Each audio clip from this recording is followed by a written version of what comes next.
Hi guys, alright, so I decided that I'm going to release another freebie, and this time I'm releasing 10 VDB cloud volumes.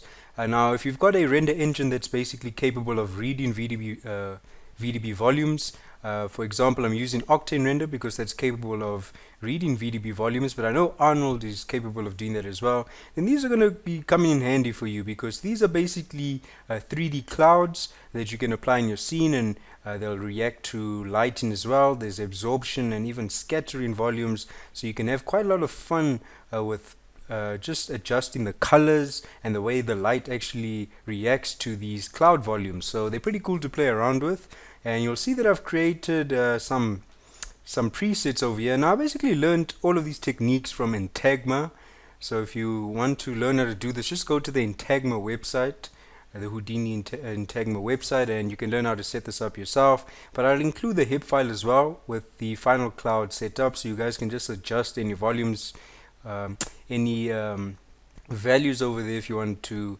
create your own custom clouds if you're familiar with working with hip files. But as you can see, I've created some presets over here. There's some noisy clouds, some thin clouds, some puffy clouds, and I thought it would be cool just to put some presets together for you guys to get up and running that you can just apply to your scene immediately and get them lit. So the next step, I'm actually going to be showing you how to use these VDB volumes. So for this tutorial, I'm actually going to be using Octane. So I've got my Cinema 4D loaded up. From here I'm going to open up the live viewer, and then I'm going to go to objects and Octane VDB volume. Once you've got this open, you want to go to VDB, and then from here just load the file. So for example, let's load a VDB cloud 107 tall vertical cloud, and I'll click open, and you'll see in the scene it's going to be really small, so we have to adjust the size by changing the import unit. So I'm going to go to hectometers. Now unfortunately there's no way to actually scale this uniformly, because if I press a shortcut R for scale and try and scale this, it doesn't really do anything. Now that's still something I haven't figured out, but you can see it is in the scene. We've got our VDB volume over there.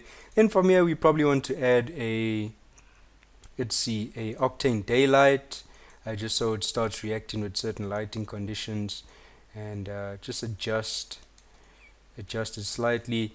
And now you can see that the smoke is quite subtle. Now this can be something that you guys are going for, but if you want to adjust this and get it more detailed, we're going to actually go into the VDB volume. So we'll go to medium and we'll click on this white box, and then from here the volume step length, if we decrease this, you'll see that our smoke gets a lot more detailed and it's a lot more dense. But that is going to increase the render times as well. And then your density, this is pretty cool because it gives us a little bit more flexibility. We can basically turn dense clouds into pretty subtle or thin clouds. We can make them very dense, and again, you lower this value, the more detail there's going to be in the scene.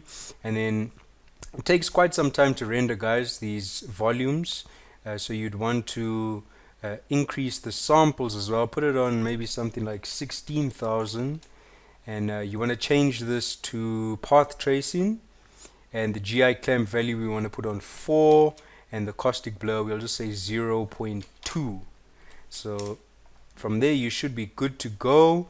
And like I said, let that render out for a bit so it gets rid of the noise, so the stuff is a lot more clearer. And yeah, that's basically how you use these VDB volumes. And like I said, they're already set up. We can rotate this, so maybe if you're going for a scene where you want multiple clouds, and we can Control C Control V, you can duplicate these volumes. So maybe we're going for something like that. Rotate them so we can have multiple clouds within the scene, as you can see.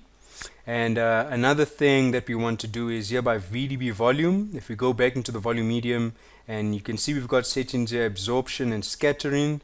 This also, these settings basically control the way this volume reacts to lighting, and you can also change the color. So the absorption, if we change this color to, let's say, blue, you'll see over there that absorption value is not displaying that cloud as blue, and we can change the scattering as well. So maybe we can get creative, create some maybe unique colorful cotton candy clouds if that's something that you guys are going for.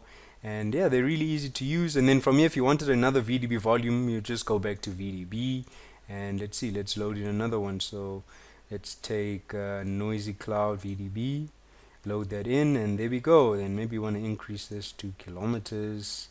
Okay, that's really big.